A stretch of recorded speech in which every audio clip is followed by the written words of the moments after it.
Hello friends, the topic that we will discuss today is competition between nucleophilic substitution and elimination reactions. सबसे पहला तो ये दोनों reactions competing reactions हैं, तो क्यों competing reactions हैं? इन दोनों ही reactions में attacking reagent is a lone pair containing species, lone pair of electrons, surplus electron वाली species. It can be either a neutral molecule with lone pair or it can be a negatively charged ion or an anion हम कह सकते हैं. ये जो attacking species है तो it is in search of positive charge. तो there are two possibilities. अपन एग्जांपल लेके समझते हैं. ये मॉलिक्यूल एक सिंपल अल्काइल हैलाइड दिया है हमने CH3 CHX CH2 CH3. It's a simple alkyl halide. हमारा अटैकिंग स्पीशीज न्यूक्लियोफाइल हो अगर केवल एक न्यूक्लियोफाइल की तरह बिहेव करे, मतलब it's in search of positive charge. हम जानते हैं कि CX bond is the polar bond in this particular molecule. Carbon पे क्या है? पार्शियल पॉजिटिव चार्ज और हेलोजन पे क्या है? Partial negative charge. क्यों होता है ये? क्योंकि इनकी इलेक्ट्रोनेगेटिविटी डिफरेंट होती है, इस वजह से बॉन्ड कैसा है? Polar covalent bond. तो ये न्यूक्लियोफाइल की तरह अगर बिहेव करता है attacking species, it is in search of positive charge centre. ये इस अल्फा कार्बन पर, अल्फा कार्बन हम उसको मान रहे हैं जिससे कि हमारा हाइड्रोजन डायरेक्टली अटैच है, तो ये अल्फा कार्बन पर डायरेक्टली जब अटैक करता है, it attacks as a nucleophile. It is going and bonding with this alpha carbon and this X negative is being removed. तो इस कंडीशन में तो ये रिएक्शन क्या कहलाएगा? हमारा न्यूक्लियोफिलिक सब्स्टिट्यूशन रिएक्शन. हमने क्या किया? X नेगेटिव हटाया, उसकी जगह अटैकिंग रिएजेंट से जो हमें न्यूक्लियोफाइल मिला वो हमने अटैच किया. ऑन दी अदर हैंड, ये जो एनायंस होते हैं या लोन पेयर कंटेनिंग स्पीशीज होती हैं, they can also act as base. इन पे क्या है? सरप्लस इलेक्ट्रॉन्स है, तो H+ को ये एक्सट्रैक्ट करने की टेंडेंसी रखते हैं. तो the attacking reagent can act as a base also. Base है तो H+ एक्सट्रैक्ट करेगा. कहां से? अल्फा कार्बन पे पॉजिटिव चार्ज होने की वजह से बीटा कार्बन पर भी पार्शियल पॉजिटिव आता है. As a result beta carbon से जुड़ा hydrogen can be easily extracted as H+ ion. तो अगर हमारा attacking reagent lone pair containing species beta H को एक्सट्रैक्ट करता है as H+, what will happen? This is now acting as a base. Extract किया इसने H+, CH बॉन्ड के electrons दोनों कार्बन के बीच में बॉन्ड बनाने के यूज आ जाएंगे क्योंकि X negative will be removed as such. तो यहां से H+ हटा बीटा कार्बन से और अल्फा कार्बन से X नेगेटिव हटा. इस वजह से ये रिएक्शन क्या हो गया? एलिमिनेशन. तो अटैकिंग स्पीशीज इन दोनों ही रिएक्शन में लोन पेयर कंटेनिंग स्पीशीज है. Loan pair containing species nucleophile की तरह भी अटैक कर सकती है और ये बेस की तरह भी एक्ट कर सकती है. That is why these two reactions are competing reactions. Mostly they occur simultaneously. तो फिर क्या देखते हैं हम? प्रोबेबिलिटी होती है कि एलिमिनेशन डोमिनेट करेगा और एल्कीन एलिमिनेशन प्रोडक्ट डोमिनेंटली बनेगा, एज अ मेजर प्रोडक्ट बनेगा, या substitution will be the predominant one and you will get the substitution product as a major product. ये चीज हमें डिसाइड कैसे कर सकते हैं हम, या कैसे हमें डिसाइड करनी है, उससे रिलेटेड फैक्टर्स हम आगे फर्दर डिस्कस करेंगे. सबसे पहले अब अपन थोड़ा सा एक रिकैप लेते हैं. अपन ने एलिमिनेशन और सब्स्टिट्यूशन रिएक्शंस डिस्कस करे हैं डिटेल में हमारे पिछले वीडियोस में. एलिमिनेशन रिएक्शन में हमने देखा था rate of E2 reaction is slowest in primary halides, उससे रिलेटिवली ज्यादा सेकेंडरी हैलाइड्स में, और सबसे ज्यादा किसमें होती है? टर्शियरी हैलाइड्स में. The rate of reaction via E2 mechanism is fastest in tertiary halides. Why? Because the reaction rate is proportional to the stability of the alkene formed. Product alkene जितनी ज्यादा स्टेबल बनेगी उतना rate of reaction faster रहेगा. Tertiary halide सबसे ज्यादा substituted alkene बनाते हैं तो रेट ऑफ रिएक्शन इनकी फास्टेस्ट रहती है. If we come to the rate of E one reactions, यहाँ भी हमने यही देखा था. प्राइमरी हैलाइड्स की रेट ऑफ रिएक्शन सबसे कम होती है, सेकेंडरी हैलाइड्स उससे ज्यादा, और tertiary halides are easily reacting via even reaction. Why they give even elimination readily? Because the rate of reaction depends upon the stability of the carbocation. Even mechanism में हमने पढ़ा था कार्बोकेटायन इंटरमीडिएट बनता है, carbocation intermediate जितना ज्यादा stable होगा उतना वो आसानी से बनेगा और रिएक्शन फास्टर होगा। टर्शरी हैलाइड टर्शरी कार्बोकेटाइन देंगे तो that will be the most stable one and so the reaction will B fastest. उसी तरह से हम सब्स्टिट्यूशन की रेट भी वापस एक रिकैप ले लेते हैं। SN1 मैकेनिज्म से जब रिएक्शन होता है तब भी हमने पढ़ा था two step mechanism which involves the formation of carbocation intermediate. Again same point, carbocation जितना stable होगा उतना readily बनेगा। Tertiary carbocation is most stable and so it is most readily formed. That is why tertiary halides will give the fastest SN1 reactions. Likewise secondary halides उससे relatively कम और primary halides सबसे कम। इन तीनों में reactivity order आप देख रहे हो कैसा है, same है। लेकिन SN2 में the rate of reaction is reversed, the reactivity order is reversed. Primary halides give fastest SN2 reaction, secondary halides उससे कम और tertiary halides में probability of SN2 is least. इसका कारण क्या है? यहाँ single step mechanism था, इसमें steric hindrance plays a more dominant role. तो प्राइमरी हैलाइड में अल्फा कार्बन के अराउंड स्टेरिक हिंड्रेंस मिनिमम रहती है, इसलिए SN2 रिएक्शन की पॉसिबिलिटी क्या रहती है? फास्टेस्ट। जबकि टर्शरी हैलाइड तक आते आते स्टेरिक हिंड्रेंस इतना बढ़ जाता है कि SN2 की रिएक्शन रेट काफी कम हो जाती है, प्रोबेबिलिटी कम हो जाती है। ये तो एक जनरल कंपैरिजन। अब अपन कुछ और इम्पोर्टेंट फैक्टर्स डिस्कस करेंगे कि कब कौन सा रिएक्शन ज्यादा फेवर होता है। फॉर एग्जाम्पल, अगर हमारे पास हायर कंसेंट्रेशन है अटैकिंग न्यूक्लियोफाइल का या फिर बेस का, तो कौन सा रिएक्शन ज्यादा फेवर होगा? अगर अटैकिंग न्यूक्लियोफाइल का कंसेंट्रेशन हायर है तो SN2 reaction will be more favoured. Base का कंसेंट्रेशन ज्यादा है तो E2 reaction will be more favoured. Why? Because SN2 और E2 दोनों में ही आप देखते हैं कि जो attacking reagent the nucleophile or the base is involved in the rate determining step. तो इसलिए जितना इसका concentration ज्यादा लेंगे rate of reaction faster हो जाएगी। If we use a polar protic solvent जैसे हमारा water हुआ, alcohol हुआ, amine हुआ, H+ ion इनके पास होते हैं, तो these are the polar protic solvent. Polar protic solvent stabilize the ions formed. तो ये कौन से रिएक्शंस को फेवर करेंगे? जहां भी कार्बोकेटाइन बन रहा है उसको ये ज्यादा फेवर करेंगे। तो either E one elimination will be favoured और SN1 reaction will be favoured in the presence of polar protic solvent. If however we have polar aprotic solvent, aprotic solvent जैसे कि अपना tetrahydrofuran, DMF, DMSO, THF etcetera, तो अपन ने इस तरह के अगर दिए हैं रिएजेंट पोलर एप्रोटिक सॉल्वेंट, तो the reaction favoured will be either E2 और SN2 रिएक्शन। सिमिलरली अगर हमारा attacking reagent the species containing lone pair of electron, surplus electrons, if it is anionic negatively charge होगा तो it will favour SN2 और E2 mechanism. Whereas if this attacking reagent is a neutral molecule containing lone pairs, neutral molecule जैसे कि water, alcohol, etc. तो ये neutral molecule है तो ये relatively weaker reagent होगा and in that case it will favor SN1 और E1 reaction. अब हम डिफरेंट एल्काइल हैलाइड्स को वन बाय वन लेकर डिस्कस करते हैं कि कहाँ किस तरह का रिएक्शन ज्यादा फेवर होगा। सबसे पहले अपन बात कर लेते हैं मिथाइल हैलाइड की, CH3H सिंपल। अब इसमें सीधी सी बात है, बीटा कार्बन कोई है ही नहीं, तो यानी एलिमिनेशन रिएक्शन E1 या E2 किसी की भी पॉसिबिलिटी खत्म हो गई। सब्स्टिट्यूशन हो सकता है, सब्स्टिट्यूशन यहाँ क्या होगा? केवल और केवल SN2 मैकेनिज्म। क्यों? क्योंकि SN1 mechanism involve the formation of carbocation. अब यहाँ कार्बोकेटाइन तो स्टेबल बनेगा नहीं, methyl cation is the least stable one, तो that is why SN2 reaction is the only possible reaction which is going to take place. उसके अलावा SN1 या किसी भी तरह का एलिमिनेशन ये नहीं दे सकते।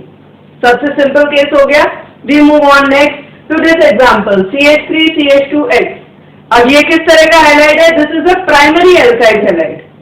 प्राइमरी एल्काइल हैलाइड है तो it can give both SN2 as well as E2 reactions, but it cannot give, या there is least possibility of SN1 और E1। क्यों? क्योंकि यहाँ पे प्राइमरी हैलाइड है। As a result CH bond टूटने पर केटायन किस तरह का बनेगा? Primary carbocation. प्राइमरी कार्बोकेटायन की भी स्टेबिलिटी बहुत कम होती है, तो उसका फॉर्मेशन फेवर नहीं हो पाता है। अब कार्बोकेटायन का फॉर्मेशन फेवर नहीं होगा तो SN1 और E1 दोनों की पॉसिबिलिटी रूल्ड आउट हो गई।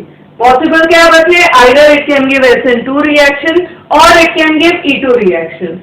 अब यदि हमारे अटैकिंग रिएजेंट एनायनिक होते हैं, एनायनिक नेगेटिवली चार्ज न्यूक्लियोफाइल, जैसे कि आपका SH negative, hydroxyl ion, cyanide ion, RO negative etcetera, तो उस कंडीशन में it will mainly favour SN2 reaction. Negatively charge species है, they will act as very good nucleophiles and hence they will favour nucleophilic substitution. तो क्या favour हो जाएगा? SN2 reaction. However there is an exception कि अगर हमारा attacking ion जो है वो एक टर्शियरी ब्यूटॉक्साइड आयन हो। अब टर्शियरी ब्यूटॉक्साइड आयन में नेगेटिवली चार्ज ऑक्सीजन को सराउंड किया है टर्शियरी एल्काइल ग्रुप ने, विच इज वेरी बल्की। तो इस कारण स्टेरिक हिंड्रेंस इसके अराउंड क्या है? बहुत ज्यादा। So that is why for this tertiary butoxide ion to reach the alpha carbon atom it is very difficult steric factors के कारण। तो इसलिए दिस acts as a better base instead and it will therefore extract the beta hydrogens। तो उस condition में it will give elimination reaction। तो mainly क्या फेवर हो गया अब यहाँ पे? Elimination reaction. इसके अलावा एक इंपॉर्टेंट पॉइंट ध्यान रखेंगे कि अगर हमारा एल्कोक्साइड आयन अटैकिंग रिएजेंट है, एल्कोक्साइड आयन मेनली हमने अभी क्या बात करी कि SN2 रिएक्शन देगा, लेकिन SN2 कब फेवर होगा? रिलेटिवली लोअर टेम्परेचर पर। अगर उसी एल्कोक्साइड आयन के साथ रिएक्शन हम कराते हैं वेरी हाई टेम्परेचर पे, at very high temperature it favours the E2 elimination reaction and as a result क्या बन जाएगी? एल्कीन। तो यानी एनायनिक न्यूक्लियोफाइल अगर हमारा है, अटैकिंग रिएजेंट है, they will be better nucleophile, they will mainly favour SN2। लेकिन इसी एल्कोक्साइड आयन के साथ अगर टेम्परेचर बहुत हाई रखेंगे तो at very high temperature it will favour E2 elimination reaction. ये हो गई बात प्राइमरी हैलाइड की। We next move on to the secondary alkyl halide CH3 CHX CH3। ये क्या है? 2 डिग्री हैलाइड। अगर CH बॉन्ड का क्लीवेज हुआ तो किस तरह का कार्बोकेटायन बना? Secondary carbocation. मिथाइल कार्बोकेटायन की स्टेबिलिटी सबसे कम, प्राइमरी कार्बोकेटायन की थोड़ी ज्यादा, सेकेंडरी कार्बोकेटायन की स्टेबिलिटी और ज्यादा। यानी इस कार्बोकेटायन के फॉर्मेशन की पॉसिबिलिटी है, तो इसलिए E1 भी हो सकता है यहाँ रिएक्शन और SN1 भी हो सकता है। उसके अलावा इस सेकेंडरी कार्बन के अराउंड स्टेरिक हिंड्रेंस थोड़ा बड़ा है लेकिन बहुत ज्यादा भी नहीं है, तो SN2 रिएक्शन भी पॉसिबल है एंड E2 भी पॉसिबल है। तो ये क्या हो गया हमारा सबसे इंटरेस्टिंग एग्जांपल? SN1 भी देगा, SN2 भी दे सकता है, E1 भी दे सकता है, E2 भी दे सकता है। अब हम समझेंगे कि किस कंडीशन में कौन सा रिएक्शन ज्यादा फेवर होगा। अगर हमारा सॉल्वेंट एप्रोटिक होता है, if you have an aprotic solvent, aprotic solvent यानी कि वो स्टेबलाइज नहीं करेगा आयंस को, in that case the reaction will be either SN2 और E2, इन दोनों में से कोई एक फेवर होगा। जबकि अगर हमारा सॉल्वेंट प्रोटिक होगा तो हम जानते हैं कि protic solvent they stabilize the formation of ions, they stabilize the ions and in favour the formation of ions. तो वो कार्बोकेटायंस वगैरह को स्टेबलाइज करेंगे, इसलिए प्रोटिक सॉल्वेंट की प्रेजेंस में आयनिक मैकेनिज्म फेवर हो जाएगा। कौन सा? Either it can B SN1 और इट कैन बी E1। अब पहले अपन प्रोटिक सॉल्वेंट में ही बात कर लेते हैं। अगर हमारा सॉल्वेंट प्रोटिक है, न्यूट्रल न्यूक्लियोफाइल है, अटैकिंग रिएजेंट क्या है? Neutral molecules with lone pair. Neutral molecules with lone pair क्या हो सकते हैं? वाटर हो, अल्कोहल हो। In that condition if the temperature is low, temperature कम होगा तो substitution is favoured SN1। Protic solvent में हमने बात करी थी ना कि SN1 या E1 कुछ होगा, तो if the temperature is low it will always favour SN1 substitution, whereas if the temperature is very high then it will favor E1 elimination. However, अपन वापस एप्रोटिक सॉल्वेंट पर आते हैं। ए प्रोडक्ट सॉल्वेंट की presence में हमने कहा either it can be SN2 और it can be E2 elimination. तो अब किस कंडीशन में कौन सा रिएक्शन होगा? If the attacking reagent is a weak base but a good nucleophile, अच्छा बेस नहीं है, प्रोटॉन एब्स्ट्रैक्ट नहीं करना चाहता, लेकिन अच्छे न्यूक्लियोफाइल की तरह अटैक करेगा, तो उस कंडीशन में कौन सा रिएक्शन फेवर होगा? Substitution. And here the mechanism will be SN2। However अगर हमारा अटैकिंग रिएजेंट किस तरह का हो? It's a strong base, attacking reagent जो नेगेटिवली चार्ज स्पीशीज हो सकती है, if it is a very strong base तो it will prefer to abstract H+, beta hydrogen abstract करेगा, इसलिए E2 एलिमिनेशन फेवर होगा। तो mostly alkoxide ions are the strong bases which favour the E2 elimination. This is all about the secondary halide. और last अपन बात कर लेते हैं tertiary alkyl halides की। टर्शियरी एल्काइल हैलाइड में the alpha carbon is sterically surrounded by 3 alkyl groups. तो इस कारण इस सबस्ट्रेट में SN2 रिएक्शन की कोई पॉसिबिलिटी नहीं है, क्योंकि कोई भी न्यूक्लियोफाइल आएगा उसके लिए इस अल्फा कार्बन तक पहुंचना बहुत मुश्किल है, स्टेरिक हिंड्रेंस बहुत ज्यादा है, तो SN2 की पॉसिबिलिटी तो बिल्कुल फिनिश ऑफ हो गई। अब क्या हो सकता है? Either it can give SN1 reaction और it can give elimination reaction. SN1 भी दे सकता है, एलिमिनेशन भी दे सकता है। Elimination can be via E2 mechanism also और even mechanism also. Now if the reagent, attacking reagent is negatively charged, anionic species, so anionic species will mainly favor E2 elimination reaction. Negatively charged species होगी, यहाँ पर alpha carbon पर पहुंचना बहुत मुश्किल है, तो वो बीटा हाइड्रोजन इजीली एब्स्ट्रैक्ट कर सकता है, इसलिए E2 एलिमिनेशन फेवर रहेगा। जबकि अगर हमारे न्यूट्रल रिएजेंट हो, neutral reagent plus solvent is polar protic solvent, तो कोई पोलर प्रोटिक सॉल्वेंट क्या स्टेबलाइज करेगा? आयंस को। तो रिएक्शन क्या हो सकता है? आइदर E1 और SN1।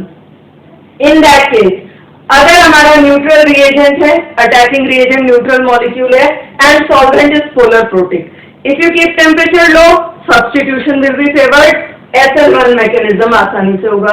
लेकिन if the temperature is high, in that case elimination will be favored and even reaction will be taking place.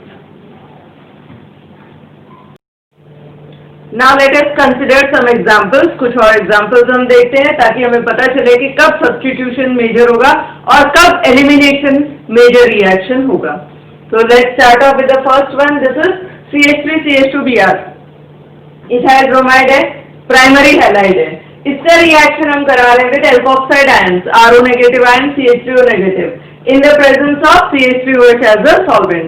जब आप रिएक्शन करवाएंगे तो in this case primary halide है, ये प्राइमरी हैलाइड होने से E1 और SN1 एलिमिनेशन की प्रोबेबिलिटी ना के बराबर हो जाएगी। क्यों? क्योंकि primary carbocation is not stable, it is the least stable one, तो इसलिए E1 और SN1 नहीं हो सकता। Either it can be E2 elimination और इट कैन बी SN2। तो हम यहाँ पर देख सकते हैं कि SN2 will be the major product.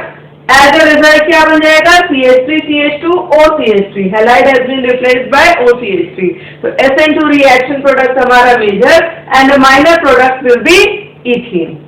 इसके अलावा नेक्स्ट एग्जांपल हम आ जाते हैं CH3CH3CH2Br। अगेन ये किस तरह का हैलाइड है? It is a primary alkyl halide और रिएक्शन हम किससे करा रहे हैं? Again with alkoxide ion CH3O negative ion. अब क्योंकि प्राइमरी हैलाइड है तो प्राइमरी हैलाइड होने की वजह से यहाँ पर भी E1 और SN1 को हम कंसिडर नहीं करेंगे, तो either it can be E2 elimination और it can be SN2 elimination, SN2 reaction. अब यहाँ पर जब ये न्यूक्लियोफाइल अप्रोच करेगा अल्फा कार्बन को, इट्स अ प्राइमरी हैलाइड, लेकिन इसके पास वाले बीटा कार्बन पर क्या है? Methyl branch. As a result इस अल्फा कार्बन के अराउंड स्टेरिक हिंड्रेंस क्या हो गई? बढ़ गई। तो स्टेरिक हिंड्रेंस बढ़ने की वजह से अब सब्स्टिट्यूशन से ज्यादा डोमिनेंट क्या हो जाएगा? Elimination.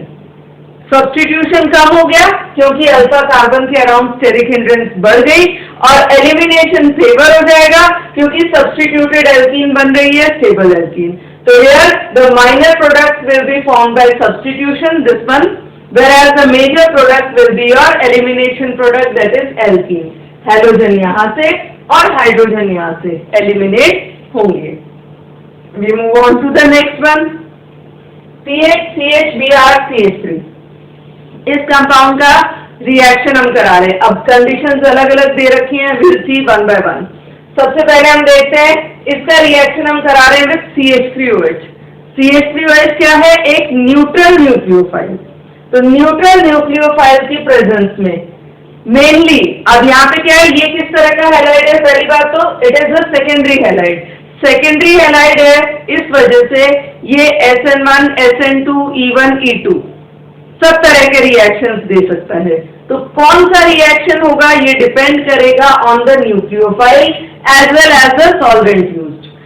We are considering here CH3OH as the attacking reagent। क्या है ये? एक न्यूट्रल न्यूक्लियोफाइल। न्यूट्रल न्यूक्लियोफाइल के प्रेजेंस में मेजर रिएक्शन क्या रहेगा हमारा? SN1 reaction. Substitution will take place, halide ion will be replaced by OCH3 group and this will be the product formed। वही अगर हम अटैकिंग रिएजेंट एल्कोक्साइड आयन ले लें, CH3O नेगेटिव आयन, तो एनायनिक अटैकिंग रिएजेंट की presence में major reaction क्या हो जाएगा? Elimination. As a result Br and H will be eliminated, alkene will be formed। अब अगर हम रिएक्शन कराएं SH नेगेटिव की प्रेजेंस में, ये एक स्ट्रॉन्ग न्यूक्लियोफाइल है but it is a weak base. यहाँ पर CH3O नेगेटिव क्या था? It was a strong base. तो ये स्ट्रॉन्ग न्यूक्लियोफाइल है लेकिन वीक बेस है, तो अब यहाँ पे एलिमिनेशन ना होकर के क्या हो जाएगा? Substitution, nucleophilic substitution, since it is a stronger nucleophile. So when you carry out the reaction with this, nucleophilic substitution will take place via SN2 mechanism. SN2 क्यों? क्योंकि यहाँ पर सॉल्वेंट हमारा कैसा है? एप्रोटिक। जबकि पहले केस में CH3OH के प्रेजेंस में सॉल्वेंट कैसा था? प्रोटिक। तो protic solvent favours SN1 carbocation formation, whereas aprotic solvent does not support carbocation formation and so SN2 reaction will take place। Another example is CH3, CH2, CH2, CH2, Br। It is again a primary halide। हम reaction किससे करा रहे हैं? Tertiary butoxide से। Primary halides में mainly substitution होता है, accept हमने पढ़ा था टर्शियरी ब्यूटॉक्साइड आयन की प्रेजेंस में। टर्शियरी ब्यूटॉक्साइड आयन में खुद के बल्कि एल्काइल ग्रुप की वजह से स्टेरिक हिंड्रेंस इतनी ज्यादा होती है कि ये सब्स्टिट्यूशन नहीं कराता। सब्स्टिट्यूशन नहीं होगा तो इसकी प्रेजेंस में फिर क्या होगा? Elimination. As a result E2 elimination takes place and this alkene is formed as the major product. We move further. अगला एग्जाम्पल है CH3, CH, Br, CH3। Again ये किस तरह का हैलाइड है? It's a 2 degree halide. 2 degree halide की presence में अब अगेन क्या हो सकती हैं possibilities? If you carry out the reaction with CH3, CH2O negative ion, क्या हो गया ये हमारा? Alkoxide ion. Alkoxide ion is a strong base, तो इसकी प्रेजेंस में रिएक्शन क्या फेवर हो जाएगा? Elimination will be favoured and as a result alkene will be formed. Whereas अगर हम इसका रिएक्शन कराएं CH3COO नेगेटिव की प्रेजेंस में, तो this is a stronger nucleophile.